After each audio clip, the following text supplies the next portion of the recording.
될지어다. 아멘.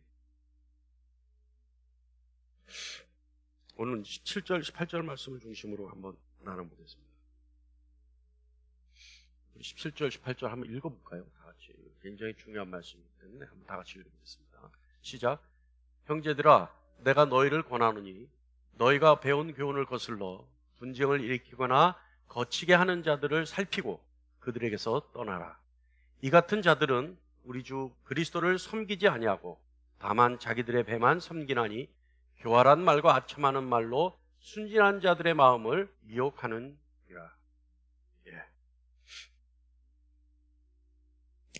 이 17절 말씀을 보면 두 가지 명령이 나옵니다. 첫 번째 명령은 분쟁을 일으키고 거치는 자들을 살피라. 그러니까 분쟁을 일으키고 거치는 것을 만드는 자들이죠. 그런 분쟁을 만들고, 분쟁을 만들고, 그러니까 분쟁의 거리를 만드는 게 아니라 실질적인 분쟁을 일으키는 거예요. 그걸 만들고 거치는 자들을 살피라. 자, 그렇다면 분쟁이라는 것은 분열입니다. 분열을 조장하는 자들이죠. 자, 그렇다면 이 말씀을 보면 바울은 분열하는 걸 싫어하는 것, 그러니까 분쟁하는 것, 이거 싫어한다고 느낄 수 있어요. 그렇다면 바울은 하나된, 연합하는 것을 굉장히 중요하게 생각하고 있다라고 우리는 볼 수 있습니다. 자, 분쟁을 일으킨 자들 조심해야죠. 여러분 있습니다. 분쟁, 이건 의도됐든 의도되지 않든 결과적으로 이 사람의 행위가 교회의 분열을 일으킨다면 그거는 바울의 말대로 살피고 그리고 자세하게 봐야 해요. 자, 왜냐하면 분쟁은 하나됨의 적이에요. 하나됨의 적. 그렇기 때문에 주의해야 합니다. 그런데 또 하나의 명령이 있어요. 또 하나의 명령은 그런 사람들에게서 떠나라는 거예요. 피하라는 거예요. 그죠?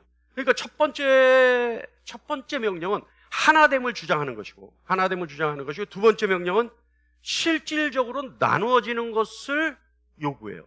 자, 하나됨을 주장하는 것과 바로 같은 줄에 떠나라, 분리해라 라는 거예요. 자, 이건 모순되죠? 모순되는 것 같지 않아요? 하나는 분쟁, 나눔을 주의해라는 얘기고, 또 하나는 나누어져라는 얘기예요. 자, 이 두 가지 모순되는 것 같은 이 바울의 주장에 우리가 이해하기 위해서는 공통적인 것, 그리고 이 모순을 이해하기 위해서는 반드시 이해해야 될 것이 하나 있습니다. 그것이 뭐냐 하면 교리라는 것을 이해해야 합니다. 교리. 17절에 형제들아 내가 너희를 권하노니 너희가 배운 교훈을 거슬러 분쟁을 일으키거나 거치게 하는 자들을 살피고 라고 돼 있어요. 그리고 떠나라고 돼 있죠. 그렇다면 그들을 피하고 살피고 떠나라고 말해요. 왜 그럴까요? 그 이유는 그들은 자신들이 배웠던 것과 전혀 다른 것을 만들어내고 가르치고 있기 때문에 그렇습니다. 이게 뭐라고요? 교리예요. 이게 교리예요. 하나됨이라고 하는 것은 하나의 진리 속에, 하나의 교리 속에 하나됨이 있어야 합니다. 그러니까 진리를 근거한 하나됨이 있어야 돼요. 그 하나됨과 진리를 근거한 나눔이 있어야 돼요. 그러니까 교리를 근거한 하나됨과 교리를 근거로 한 나눔이 있어야 된다고 바울은 얘기하는 겁니다. 그리고 교리를 떠나서, 진리를 떠나서 분쟁을 일으키는 사람들, 이 사람들은 피하고 떠나라는 얘기예요. 그래서 연합이라고 하는 것, 교리라고 하는 것, 하나됨이라고 하는 것, 이것은 교리를 중심으로 되어야 되고 교리로 하나가 돼야 돼요. 그래서 여러분, 이단이라는 말의 뜻이 뭐예요? 끝이 다르다는 거 아니에요? 끝이. 이단이라는 건 다를 이 끝단자예요. 끝이 다른 거예요. 끝이. 그러니까 뭐예요? 다 같은데 어디가 달라요? 조금 뭔가가 다른 거예요. 조금 뭔가가. 그러니까 지금 바울이 얘기하는 것은 조금 뭔가가 다르다는 그것이 진리라면, 그것이 교리적 측면에 있는 내용이라면 살피고 떠나라는 거예요. 진리에 기초한 분별을 얘기하는 겁니다. 누군가 사도들의 가르친 그 교리적 내용을 떠나서 자신들의 것을 가르치고 있다면 그것은 위험하다는 거죠. 교회의 진정한 연합은 사도들의 공통된 가르침에 기초할 때만 가능합니다. 그러니까 교리를 떠나서는 사도들의 진정한 가르침을 떠나서는 교회의 연합이라는 것은 있을 수가 없죠. 쉽게 얘기하면 거짓 교사를 배제하라는 얘기입니다. 자, 우리가 이 두 가지 명령, 살피라 그리고 떠나라, 이 명령을, 바울의 이 명령을 교리적 측면에서 좀 더 명백하고 명확하게 생각해 보고자 합니다. 첫 번째는 아까 우리가 봤던 17절 말씀이에요. 너희가 배운 교훈을 거슬러 분쟁을 일으키거나 거치게 하는 자들을 살피라. 그러니까 우리는요, 여러분, 교리 안에서 분쟁을 일으키거나, 그러니까 교리 안에서 여기는 이제 지금 바울은 그것을 교훈이라고 얘기해요. 자, 교훈을 거슬러 분쟁을 일으키거나, 그러니까 교회의 본질을 거슬러 반해서 분쟁을 일으키거나 거치게 하는 자들. 한번 생각해 보죠. 교회 안에 본질을 거슬거나 교회 안에서 본질을 거스르는 사람들이 있겠습니다. 있을 수 있을까요? 교리를 거슬러 분쟁을 일으키거나 거치게 하는 자들이 있을 수 있을까요? 있어요, 없어요? 있어요? 있어요. 그래서 이단 종파가 파고 들어오잖아요, 교회 안으로. 들어와서 살살살살 꼬드기잖아요. 그런데 오늘 우리가 좀 생각해 봐야 될 것은, 요즘은요, 인터넷이나 많은 교육 자료가 있기 때문에 성도들이 거의 성직자, 다시 말하면 목사님들의 버금가는 신학적 지식을 가지고 있습니다. 옛날에는 그런 자료가 없고 그런 그 신학적 지식을 접할 수 있는 방법이 없으니까 목사님 말씀에 무조건 아멘 했었어요. 아멘 했었어요. 근데 이제는 그렇지 않아요. 거의 목사님들의 지적 수준에 버금가는 신학적 지식을 가지고 있어요. 그러니까 목사님들도 공부하지 않으면 안 되는 거죠. 그런데 여러분, 지금 이 시간은 그 진리의 내용이 뭐냐라는 것보다 본질이 아닌데 본질이 아닌 것을 가지고 분쟁을 일으키거나 거치게 하는 사람들이 있다. 본질이 아닌 것을 가지고. 자, 그런 분들은요, 교리상 진리 안에서 기쁨을 누리지 못합니다. 다시 말하면 진리가 주는 자유가 없어요. 그런 분들은 교회 안에서 항상 경직돼 있어요. 항상 살피고 있어요, 뭔가를. 그래서 그런 분 보셨어요? 저는 봤어요. 목사님 설교 끝나면 목사님 설교 가지고 오늘은 그거 좀 아닌 것 같은데. 못 보셨어요? 못 봤어요? 저는 봤어요. 그거 가지고 꼬투리잖아요. 어떤 청년은 목사님 설교를 가지고 필기를 해요. 모순되는 거를 쫙 적어요. 쫙 적어서 그걸 가지고 본인을 전도하려고 하는 장모님한테 가서 처음부터 끝까지 다 설명을 합니다.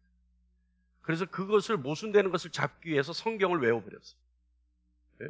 누군지는 하여간 대단한 일을 한 사람인데, 그 친구가 매주 자기를 전도하려고 하는 장모님한테 가서 교회 가서 다 노트 한 두 페이지를 필기해서 성경에 이렇게 얘기했는데 오늘 목사님이 그 얘기를 했기 때문에 요 목사님이 이상하고. 피곤하죠? 피곤해요. 예. 그러는 분 봤어요. 그런데 여러분, 이 진리 가운데서는 우리가 신앙생활을 하기 위해서는 좀 균형 감각이 필요해요. 너무 경직돼 있으면 힘들어요. 제가 청년 사역을 할 때인데, 전도사 때예요. 제가 이제 우리 청년들을 데리고 해외 선교를 가는데, 해외 선교 자금을 이제 마련해가지고, 그래서 돈을 벌었어요. 청년들하고 저하고 그래가지고 돈을 벌어서 기금이 제 기억에 지금 한 3,600만 원이 됐어요. 그래서 교회에서 일절 한 푼 돈 안 받지 않고, 모금을 받지 않고 이제 그 돈만 가지고 이제 선교를 가는 거예요. 청년들이 한 6, 70명, 한 120명이었는데 직장 생활하는 친구는 못 가고 한 6, 70명 데리고 선교를 가는데, 선교지를 어디로 해야 될까에 대해서 이제 고민을 하다가 담임 목사님이, 아주 친하게 지내는 목사님이 있는데 요즘 그분이 많이 힘드니까 가서 힘이 좀 돼줬으면 좋겠다. 담임 목사님도 따라가겠다. 아, 그러시냐. 그래서 이제 어디로 가기로 했냐면 일본 오사카로 가기로 했어요. 오사카에. 그 일본 교계에 있는 많은 분들이 이분의 이제 삶을 보고 막 지탄하는, 막 뭐라 그러고 막 하는 거예요. 그래서 이제 가서 우리가 한번 힘을 실어주자. 그래서 이제 가는데, 우연한 기회에 그 목사님을 잘 아는 분과 저녁 식사를 하게 됐어요. 그 목사님에 대해서 쭉 얘기를 하는데, 그때는 뭐 뜨거울 때 아닙니까? 전도사 때니까. 물불 안 가릴 때 아니에요. 근데 뭐 전혀 막 이상한 소리를 하는 거예요. 그러니까 일본 교계에서 그분을 왜 뭐라 그러는지에 대한 내용을 저한테 얘기를 해줘요. 이분은 사업하는 분이 아닌데, 목회자인데, 차도 일본에서 제일 좋은 차를 타고 가요. 네. 음식도 뭐 하여간 뭐 제일 좋은 거, 하여간 막 그런 이제 내용이에요. 그런 내용. 근데 이제 그때 제가 뜨겁게 불타오를 때니까, 그거는 있을 수가 없다. 그래서 그때부터 이제 무슨 생각이 드냐면, 이 사람 목사가 아니다. 이렇게 판단이 돼버린 거예요. 판단이 돼서 금식을 하기 시작했습니다. 우리 담임 목사님이 마음을 바꿔서 우리가 오사카로 선교 여행을 하고 다른 데로 가게 해달라. 그래가지고 그냥 뭐 3일 금식을 하고, 근데 어쩔 수 없이 가게 생겼어요. 갔는데 정말 그 목사님은 괴물같이 보이는 거예요. 내 눈에는. 저건 인간도 아니고 목사도 아니고. 진짜 보니까 차가 일본에서 제일 비싼 차예요. 제일 비싼 어마어마한 차를 타고 다니고. 예? 근데 보니까 진짜 사업하는 사람들, 그렇다면 뭐예요? 뭘로 타고 다니는 거예요? 성도들 헌금 뭐 이런 걸 후원 받은 거 뭐 이런 걸로 타고 다니는 거죠. 예.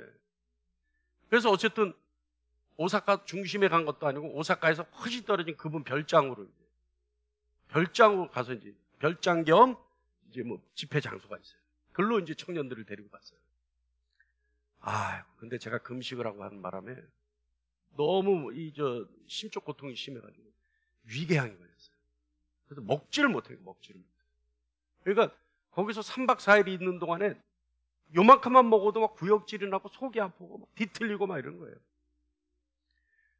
근데 또 그때 당시에 저는 막 뜨겁게 불타오를 때니까, 잘못된 종한테 안수를 받으면 안 된다는 생각이 강했어요. 그러니까 우리 청년들이 막 있는데 막 저녁에 집회를 하는데, 우리 담임 목사님이 안수하면 내가 가만히 있지만, 그분이 이제 안수하려고 하면 얼른 달려가고 내가 얼른 손 올리고 막 눕혀놓는 그냥. 예? 그러니까 초긴장 상태에 있는 거예요, 제가. 근데 마지막 날, 이제 내일이면 간다. 내일이면 가서 좀 편하게 있겠구나. 그러고 기도를 하는데, 하나님, 도대체 내가 왜 이런 데를 우리를 보내가지고 왜 이렇게 어렵게 만드십니까? 이러고 막 기도를 하는데, 정확하게 저한테 하나님의 음성. 그래도 나는 하나 되기를 원한다. 제가 그 소리에, 그 말씀에 완전히 무장해졌어요. 그때부터 기쁨이 솟아나는데 깨달았어요. 그게 본질이 아니라. 그거는 하나님이 원하는 본질 외의 것이라는 거예요. 그걸로 너희가 분쟁할 필요는 없다는 거예요. 저 그때 깨달았어요. 그래가지고 진짜 그 음성을 듣고 나서 제가 그 위궤양이 깨끗하게 나버렸어요. 그래서 그 다음날 이제 한국으로 오는 비행기 타기 위해서 공항에 나갔는데 그 목사님한테 제가 고백했어요. 3일 동안 당신 소문 때문에 죽는 줄 알았다. 근데 마지막 날 하나님이 정확하게 음성을 주셨는데 그래도 나는 하나 되기를 원한다. 이 음성을 주셔서 내 기쁜 마음으로 돌아갑니다. 그랬더니 그분요 울어요. 눈물을 흘려요. 그 뒤의 소식은 전 모르겠어요. 근데 그분도 뭔가 변화가 있지 않았을까 저는 생각해요. 여러분, 본질이 아닌 것으로 분열을 조장하거나 분쟁을 일으키는 것 우리 한번 살펴봐야 합니다. 그러나 중요한 것은 뭐예요? 본질은 목숨을 걸고 지켜야 합니다. 할렐루야. 할렐루야. 그 두 번째. 교회는 교리를 또는 교리와 관련된 내용들을 분명히 지켜야 합니다. 그러나 본질을 거스르는 사람을, 그러니까 교리를 중심으로 한 본질을 거스르는 자는 우리가 주의해서 살펴봐야 합니다. 자, 여러분, 우리에게 있어서요, 교리를 따를 수밖에 없는 기준이 있죠. 다시 말하면 진리를 따를 수밖에 없는 기준이 있습니다. 그렇기 때문에 우리가 진리를 따르지 않는 사람과 갈라서야 하는 지점이 분명히 있습니다. 바울은요, 이 교리에 대해서 여러 번 얘기를 해요. 진리에 대해서 여러 번 얘기를 해요.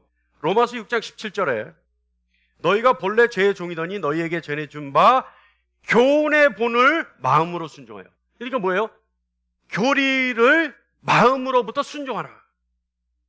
본질을 마음으로부터 순종하라. 이렇게 얘기합니다. 디모데후서 1장 13절로 14절 말씀 보면 바른말 부탁하는 아름다운 것이라고 본질과 교리를 얘기합니다. 너희는 그리스도 예수 안에 있는 믿음과 사랑으로서 내게 들은 바 바른 말을 본받아 지키고 우리 안에 거하시는 성령으로 말미암아 내게 부탁한 아름다운 것을 지키라. 그러니까 본질을 지키라는 거예요. 교리를 지키라는 거예요. 그것이 뭐라고요? 바른 말을 본받고 지키고 아름다운 것을 지키라. 이렇게 얘기하죠. 이건 반드시 지켜야 된다는 거예요. 또한 사도행전 20장 27절에 하나님의 뜻이라고 얘기합니다. 이는 내가 꺼리지 않고 하나님의 뜻을 다 여러분에게 전하였습니다. 하나님의 뜻을 다 전했다는 거예요. 교리를 여러분에게 분명히 전했다는 거예요. 본질을 여러분에게 분명히 전했다는 거예요. 여러분, 건강한 본질, 건강한 교리에는요, 중심과 기준과 형태가 있습니다.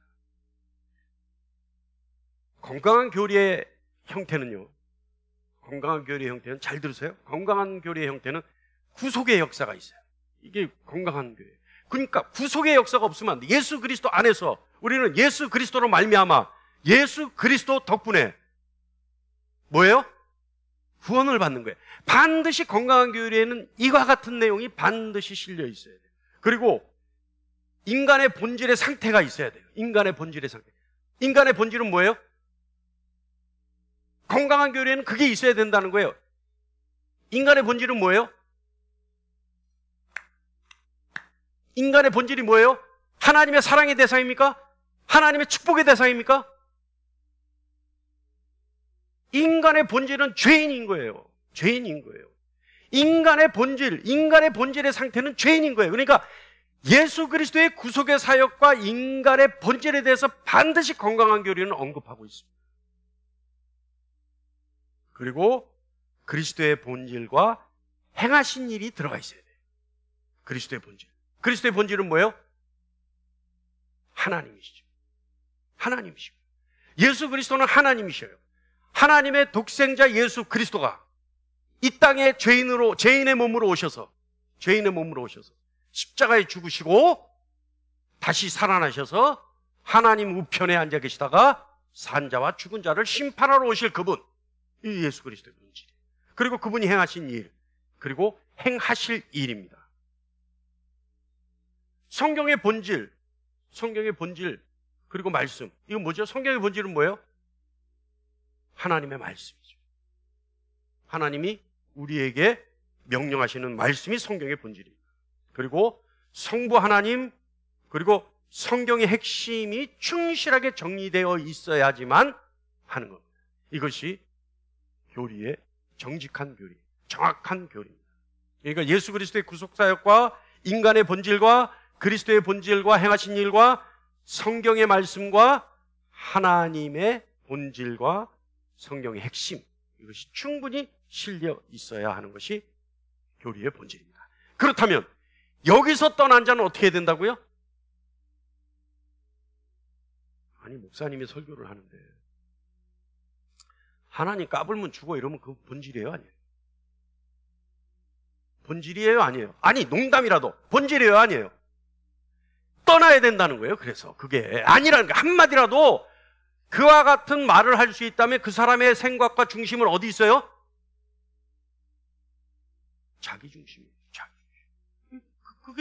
그게 뭐예요? 거짓 교사예요. 거짓 교사. 그러니까 거기선 떠나라는 거예요. 떠나.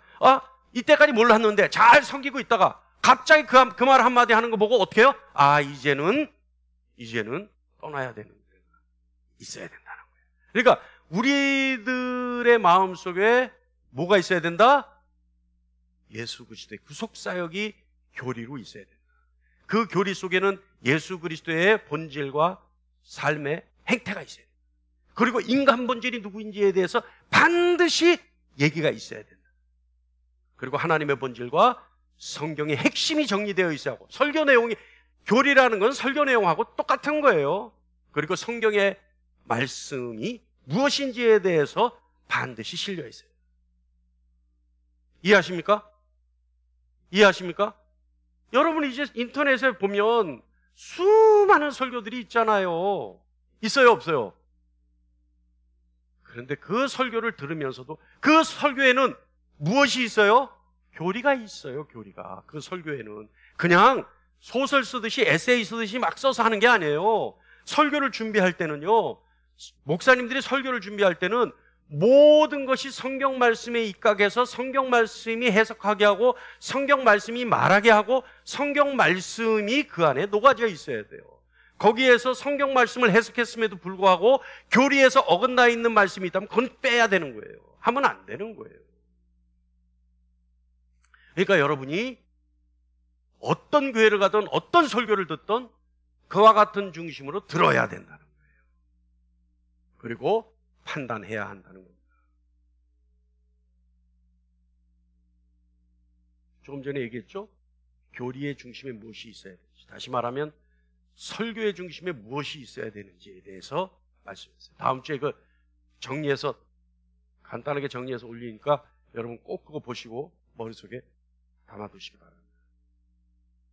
자, 바울이 얘기하는 살펴라, 떠나라라고 하는 거에 교리가 중심이 된 해석이 있어야 하는데, 이 교리에는 무엇이 있어야 되느냐? 17절 끝에 나오는 두 번째 명령에 대해서 우리는 확실하게 해둘 필요가 있습니다.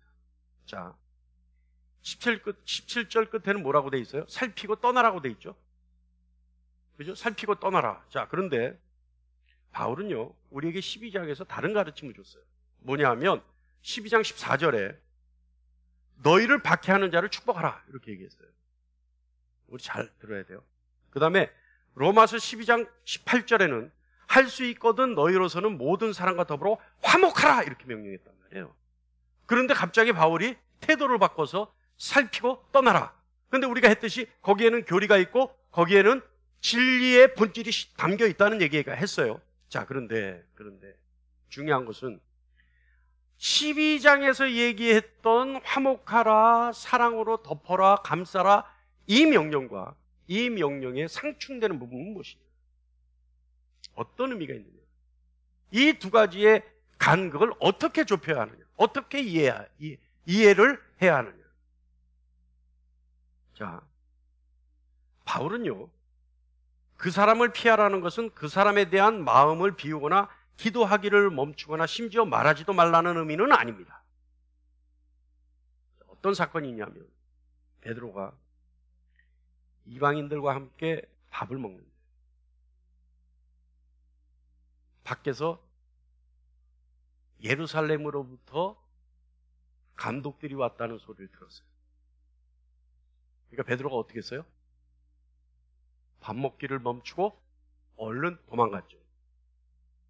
그죠? 피해버렸어요. 이 사실을 들은 바울이 그때부터 바울을 질타합니다. 갈라디아서 2장 12절 말씀입니다. 야고보에게서 온 어떤 이들이 이르기 전에 게바가 이방인과 함께 먹다가 그들이 오매 그가 할례자들을 두려워하여 떠나 물러가매. 도망갔다는 얘기에 밥 먹다가 말고. 근데 여기 게바라고 돼 있잖아요. 베드로를. 왜 게바라고? 이때만 게바라 그래요. 베드로가. 바울이 베드로를 왜 그런 줄 아세요? 이 게바라는 거는 돌멩이란 뜻입니다. 돌멩이. 그러니까 이 짱돌이라는 베드로의 이름은 무슨 뜻이에요? 반석이란 뜻이죠. 그러니까 그 전까지는 베드로를 진짜로 반석이라고 불러주다가 이 사건이 있고 나서 바울이 반석을 뭐라 그러냐면 예익 돌멩이야 이렇게 얘기한단 말이에요. 그래서 이때만 개발하 그래요 바울이. 자, 그런데 그런 본질에, 그러니까 진짜 순수한 복음 아니에요? 아니 이방인에게도 하나님이 복음 전하기를 원하시고 바울도 그와 같은 고넬료의 집에서 그와 같은 체험도 하고 환상도 보고 꿈도 꾸고 다 했단 말이에요. 그런 베드로가 기껏해야 감독들이 왔다고 해서 이방인들과 함께 밥 먹다 말고 도망을 갔단 말입니다. 그러니까 바울이 보기에는 순수한 복음의 본질에서 벗어난 베드로의 행동이 화가 치미는 거예요.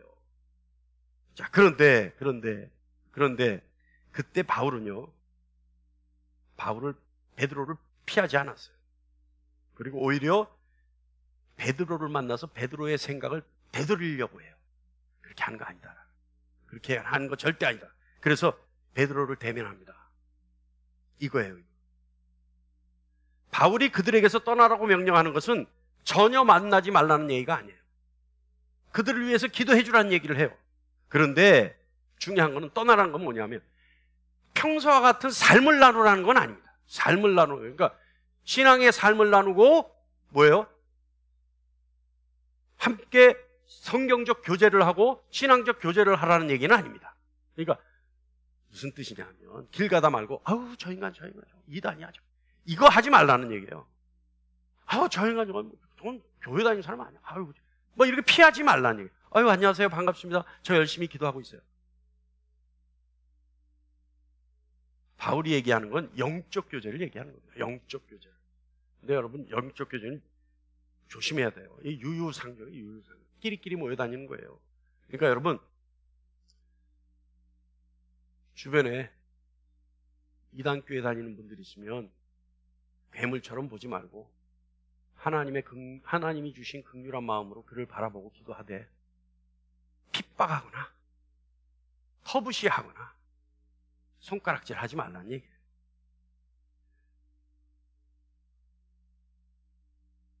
우리가 그리스도인이라면 사도들이 가르친 교리에서 떠나는 사람과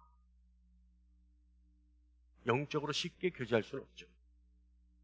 그러나 그런 사람에게서 하나님의 긍휼함이 더딥혀지기를 위해 기도할 수는 있습니다. 그리고 그에게 권면할 수는 있습니다. 자, 바울이 여기서 살피고 떠나는 얘기는 거기까지의 얘기예요. 가서 뒤에다 대고 하지 말라는 얘기예요. 근데 참 이상해요. 진짜 이상해요. 왜 그런지 모르겠는데 나는 우리 기독교인들만큼 손가락질 잘하고 뒤에서 수군 거는 사람 본 적이 없어요. 세상 사람들은 안 그래요. 세상 사람들은 안 그래요. 오히려 세상 사람들은 대놓고 얘기해요. 근데 기독교인들은요, 앞에서는 막 이렇게 웃다가 뒤에 가면 자기네들 끼리끼리 모여가지고 제발 좀 그거 안 했으면 좋겠어요. 왜냐하면 우리 하나님의 자녀잖아요. 네? 우리에게는 세상을 이기는 권세가 있잖아요. 네? 무엇보다 우리에게는 영원히 살 수 있는 은혜가 있잖아요. 이제 그런 거 좀 안 했으면 좋겠어요. 아멘? 할렐루야? 할렐루야? 네, 진짜예요. 진짜. 제발 좀 안 했으면 좋겠어요. 들려 다. 근데 다 들려 다. 네. 우리 속담이 있잖아요. 낱말은 누가 들어요? 반말은 누가 들어요? 새도 없고 쥐도 없는 데서 말하면 아무도 몰라요? 아니에요. 다 알아요. 여러분, 하나님의 자녀의 모습을 갖는 저와 여러분 되기를 간절히 축원합니다. 네 번째는요, 반드시 교리를 지킨다는 것은 굉장히 중요하다는 얘기예요. 그러니까 다른 말로 하면 진리를 지킨다는 것은 굉장히 중요하고 본질을 지킨다는 것은 굉장히 중요하고 바울이 얘기하는 아름다운 것을 지키는 것 굉장히 중요하고 하나님의 뜻을 지킨다는 것 굉장히 중요하다는 얘기입니다. 18절 말을 봅니다. 18절 시작. 이 같은 자들은 우리 주 그리스도를 섬기지 아니하고 다만 자기들의 배만 섬기나니 교활한 말과 아첨하는 말로 순진한 자들의 마음을 미혹하느니라. 사실은요, 18절은요 목회자들에게 하는 말씀이에요. 제가 봤을 때 여기서 아첨하는 말이라는 건요, 어떤 말이겠어요? 아첨하는 말? 어떤 말을 아첨하는 말이라고 그러겠어요, 여기서? 예? 그렇죠. 비유 맞추는 거죠. 그러니까 성도들에게 제가 비유 맞추려면 어떻게 하면 돼요? 예? 잘한다 하면 돼요. 아, 잘합니다. 잘하고 있습니다. 하나님이 축복하실 겁니다. 그럼 또 미친 듯이 아멘 해요. 하나님 축복하실 겁니다. 이러면 아멘! 예? 제가 그랬잖아요. 집회 가서 몇 시간 동안, 6시간, 8시간 동안 집회를 하는데 얘기 안 했어요? 했어요. 들은 적 없어요?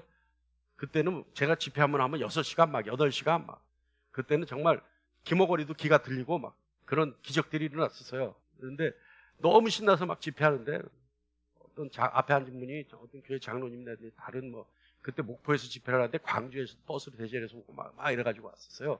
근데 어떤 장로님 한 분이 네? 하나님의 아드님을 원하십니다. 아드님이 아무래도 목회자 될 것 같습니다. 아멘! 저도 이제 저도 성격이 못됐죠. 샘통이 나기 시작했어요. 갑자기. 그래서 샘통이 아니라 그냥 짓궂은 마음이 생기기 시작했어요. 그래서 뭐라 그래요? 좀 있다가 장로님 너무 큰 축복이 왔습니다. 기도하는데 하나님이 장로님 집을 원하십니다. 아멘 안 해. 그때는 안 해. 아멘 안 해. 예? 좀 있으니까 집에 갔어. 나중에 그 목사님이 데리러 가서 다시 데리고 왔어. 그렇단 말이에요.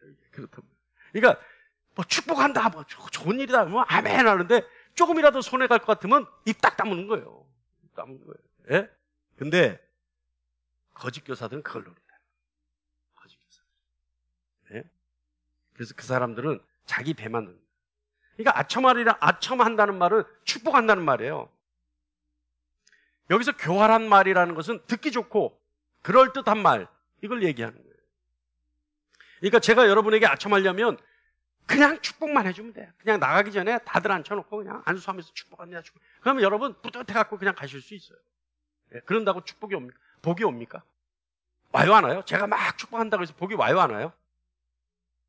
와요 안 와요? 만약에 그래서 복 온다면 밤새도록 여러분에게 기도해 주겠어. 그리고 뭐예요? 반띵합시다. 아니 안 그러겠어요? 내가 기도해서 복이 온다면 밤새도록 한다니까. 내가 막 다니면서 다 해준다니까. 그리고 뭐 반띵하자 그러면 얼마나 그 괜찮은 장소잖아요. 예? 아니란 말이야. 그게 안 된단 말이야. 그럴 수도 있고 아닐 수도 있다. 천만의 말, 그것도 안 돼. 복은요 이미 누리고 있고 또 특별한 복은 하나님의 계획 안에서 이루어지는 거예요. 할렐루야. 하나님이 주시고자 해야 되는 거지 목사가 축복한다고 해서 될 일은 아니란 말이에요. 다만 뭐예요?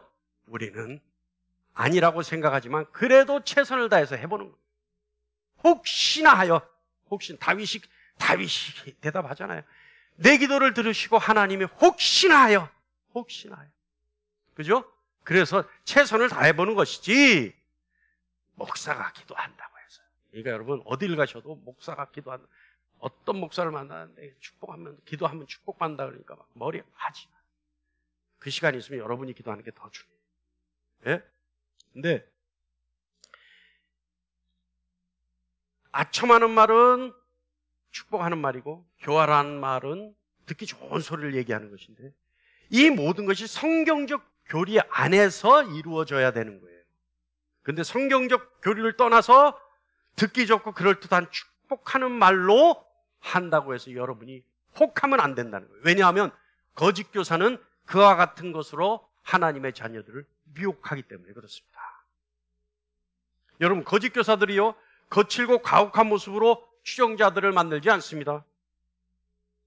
거짓 교사들은 보기 좋은 모습으로 아주 좋은 성품으로 사람들을 따르게 합니다. 그래서 고린도후서 11장 14절에 다 같이 읽어볼까요? 시작. 이것은 이상한 일이 아니라 사단도 자기를 광명한 천사로 가장하는. 이 말씀을 보면요, 교회 안에 거짓 교사가 암약하고 있다는 사실을 입증하는 말이죠. 예? 성품이 좋으면 목사예요? 난 좀 여러분에게 묻고 싶어요. 목소리가 항상 나긋나긋하고,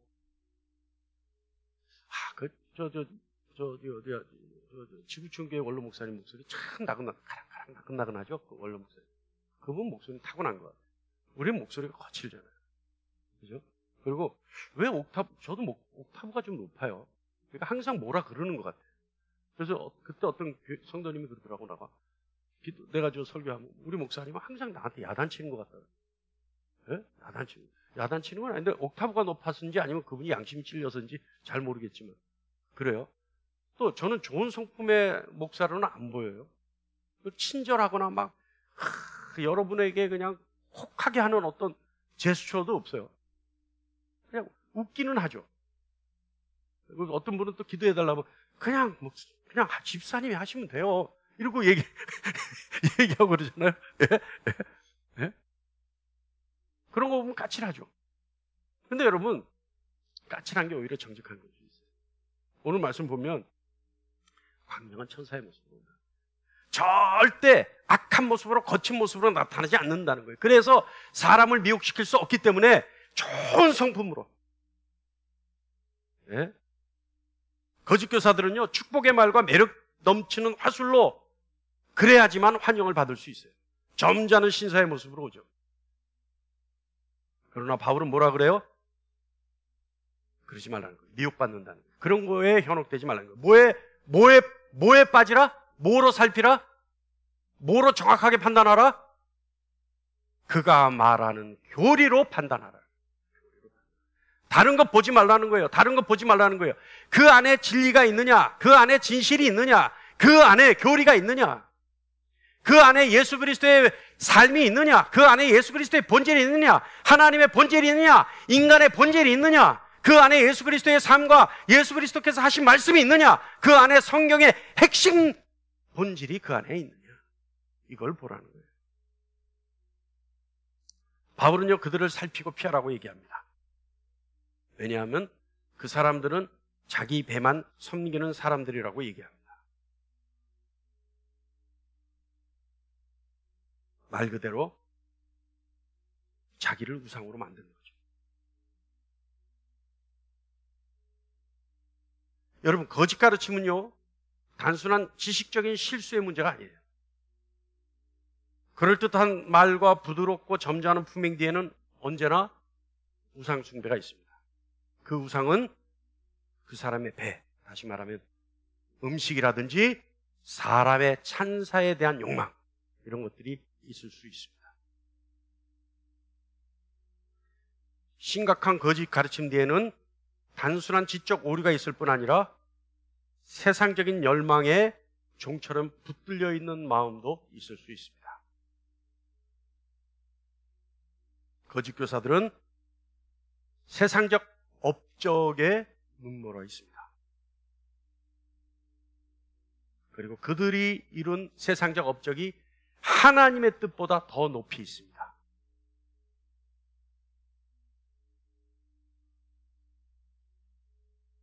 오늘 이 말씀을 준비하면서 저와 여러분에게, 특히 여러분에게 제가 꼭 당부하고 싶은 말씀들이 오늘 말씀에 다 녹아져 있습니다. 여러분, 복음에는, 교회에는, 교회 교제에는, 설교에는 반드시 오늘 말씀이 녹아져 있어야 합니다.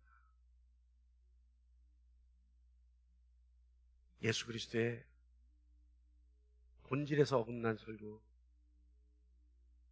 살펴야 합니다. 인간의 본질에서 어긋난 설교 살펴야 합니다. 성경의 말씀이 무엇인지에 대해서 설명하지 않는 설교 살펴야 합니다. 하나님의 본질과 성경의 말씀이 무엇인지에 대한 심각한 오류가 있는 설교 살펴야 합니다. 무엇보다 예수 그리스도의 삶과 예수 그리스도의 행한 일, 예수 그리스도의 가르침이 없는 설교 심각하게 살펴봐야 합니다. 그래서 여러분이 아니라고 하면 살펴보고 떠나야 합니다. 오늘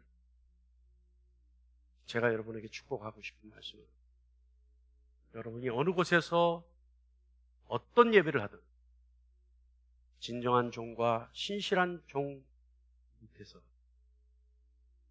본질적인 설교를 들으며 진리의 설교를 들으며 교리에 입각한 설교를 들을 수 있는 교회를 찾고, 그리고 우리가 다 같이 주님 앞에서 다 함께 있는 그날까지 진정으로 복된 영적 양식을 매일 먹을 수 있는 여러분이기를 간절히 축원합니다. 기도하겠습니다.